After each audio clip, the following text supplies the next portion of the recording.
Hi, you are listening to the Father Support Network podcast. This podcast is for single fathers and fathers in general.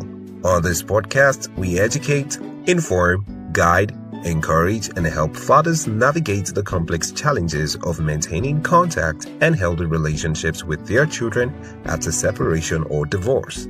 Your host is Dr. Michael Nwankpa. Michael Nwankpa is a father of three who successfully fought for the right of his children to have their father in their lives. Hello, and happy Sunday. Today I want to talk about an important topic. That is the travail of modern dating. You know, as a single father, I've had my fair share of trying to see what's out there, this is my observation. And this is entirely my opinion. You might have a different opinion too. I think modern dating is messed up, and I think we're in a crisis situation where in a few years to come, there is going to be an emergency situation. There's going to be a lot of intervention. It's already happening. We're already seeing where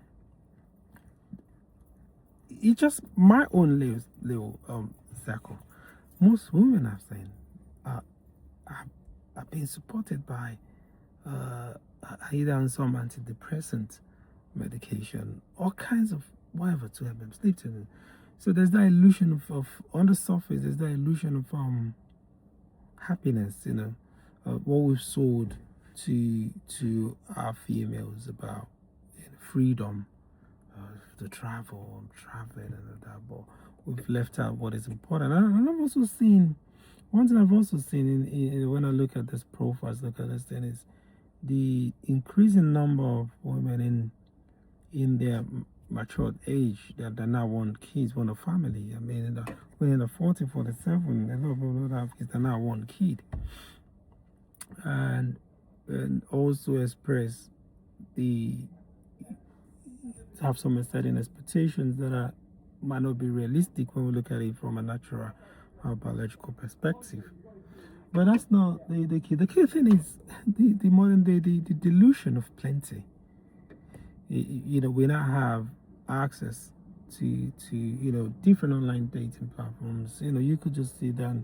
And the ease with which you could be sitting down in your house, and you have a lot of you're inundated with a lot of attractions, a lot of attention, and those attention sometimes don't convert into a real thing. People now, even people that have relationship or married now, people that are in a relationship feel like there's an option out there. It's not by that. You could have a lot of people, but having someone that is yours, someone that you connect with at a level, someone that you will build something meaningful with,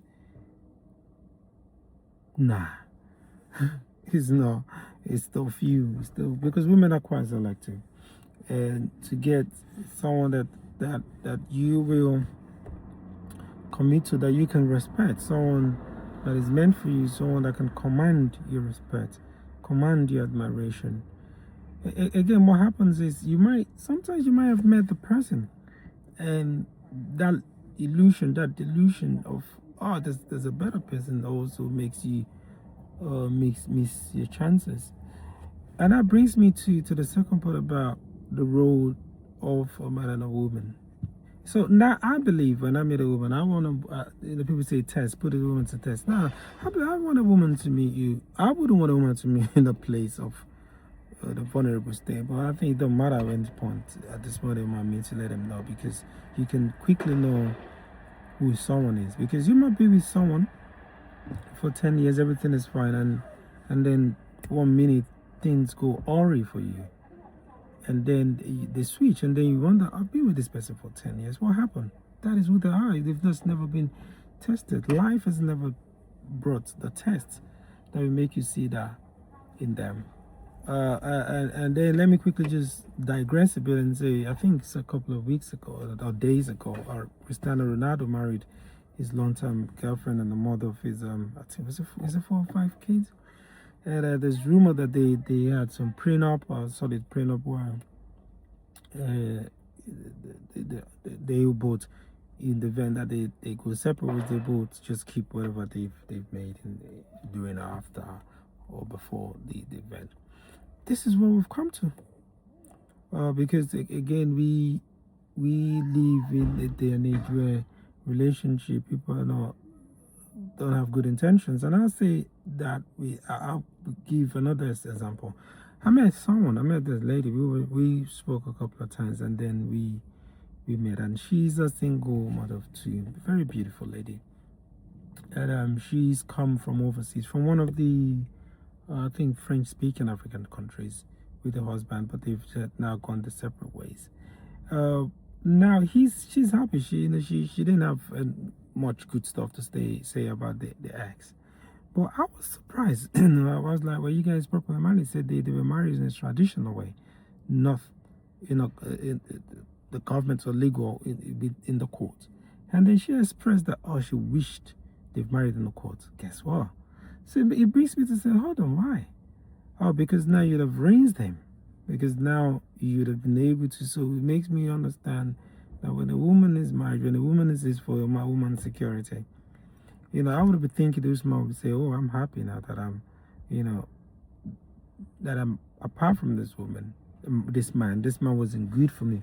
But now you're regretting that you didn't marry this man a legal way. Now what you're actually expressing is, I would have been able to be entitled to some of the material things that he owns. So this is what we've come to. This is what relationship have come to. This is why everybody is now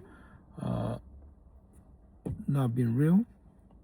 And then again, you get into a place where people have a sense of entitlement, where you meet a woman and then they feel like, because I'm media, and then instead of like, we're just dating, I want to date. So when a woman says I want to date in this day and age, my interpretation of this, I just want to have fun. Because listen, when a woman when you see someone you don't like them, you will know.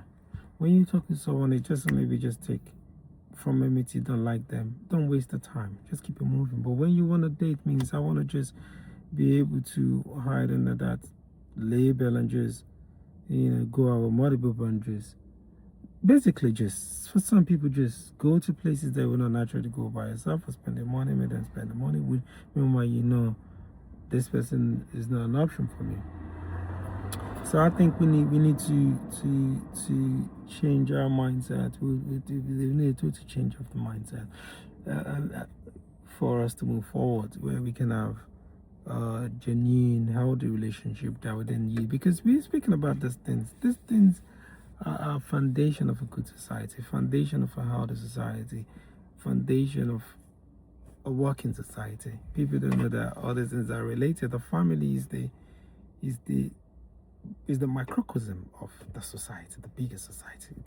If the family is healthy, if the family is functional, then the society is very highly likely to function well. But if it's a dysfunctional family that we have, if you have people that are just out here just having fun, making babies, and just not being together, and then denying the child the right to grow up in a loving, peaceful, genuine relationship, household, and we're just creating monsters.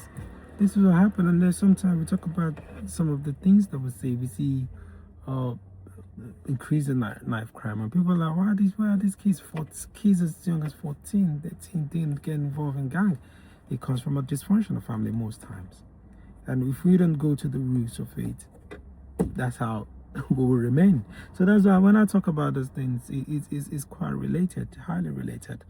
You come into a place where a woman feels entitled. I don't see any reason. We've moved forward. I was reading a lady write a blog which says she's denounced feminism, and how feminism has moved from seeking better opportunities, equal opportunities for women, to just man hating. And she's denounced it because you might be unfortunate that you don't have a good father, but there are definitely good men out there. Your GP doesn't man is a good man. You know, he was citing all of this, and this is what I say. If we've come to a place where we now have opportunities, there have been studies that say, oh, there are more women in colleges than men, and the women are getting some financial stuff. I don't see why if you're gonna date you can bring in your money to spend. I've had experience myself. I've had very shocking experience. So number one, I've gone to see this female, and in all fairness, we've met in a nice neighborhood, in a nice park, and I think I've mentioned this in other podcasts, and I've gone in there. Well, I've driven there, and I was there about 10 minutes earlier or less, and I'd just gone to the toilet to come back, and she drove in, and this lady went to the machine to pay for my parking, and she's pushed me to pay for parking. I'm thinking, holy, are you serious? This lady is supposed to be a therapist or whatever, a psychologist should be doing. Well, you can pay for your parking now, you want the man to pay for, and then you go get a drink, you're moving, you're shifting the man now. So, and then again, this people, now, I don't think, then I've gone somewhere as well, you're going to see someone, I don't see anything wrong in you paying for stuff as a woman. I don't see anything wrong in you meeting your man and say you're there to support and supporting. So we've just gone to a point where we say my money is my money, your money. Nah, if you fought over the years and then women can work, you need to be invested in it, and being invested in it is also, you know, showing support. I've also seen where women have been amazing. And let me end on this note. I've been in, that's a couple of years ago now, where I've gone to see this woman. I went to see her, and then she, after everything I was going to pay, she said, "Now you came to me, I'm going to pay." I was quite surprised. That's one of the few times where I've been really surprised at that, and I think this is how you know someone that's going to be supportive. So men out there, if you meet a woman and that woman has this sense of entitlement, even on the first day, she wouldn't even let you go on the night out, and then she expects you to just be paying stuff, and she's not saying, "No, I got that. Let me listen." What you get is just know that is a red flag. That woman is never gonna change. If you get in that woman is not gonna support you. You better just know that. And then when you're in need is when the woman don't come true for you, just know, nah, that woman is never gonna come true. So, but by and large, I'm just saying, let's change. There's no, when you see someone that is good for you, someone that cares for you, they might not have much, or if they're in the purpose, if they're in the right path, going somewhere, you can say, women, this is the message for you. You better be with that man and support that man. And baby, but I think in my own experience, in my how many years experience in this world, when you invest in a man, that kind of a man, I'm not even talking materially now, your time, your effort, supporting them, men are usually loyal. The highest a man would be maybe sleeping, but that man will be loyal to you. But in my experience as well, when you elevate a woman, you support a woman has a dream, you support and raise a woman, and you don't raise yourself, that woman will leave you. Just know that woman will leave you. If you have a woman, you've seen it a lot. You train a woman, you give her, elevate her business, school, her studies, and you're just where you are when you started doing that, my boy, that woman is gonna leave you.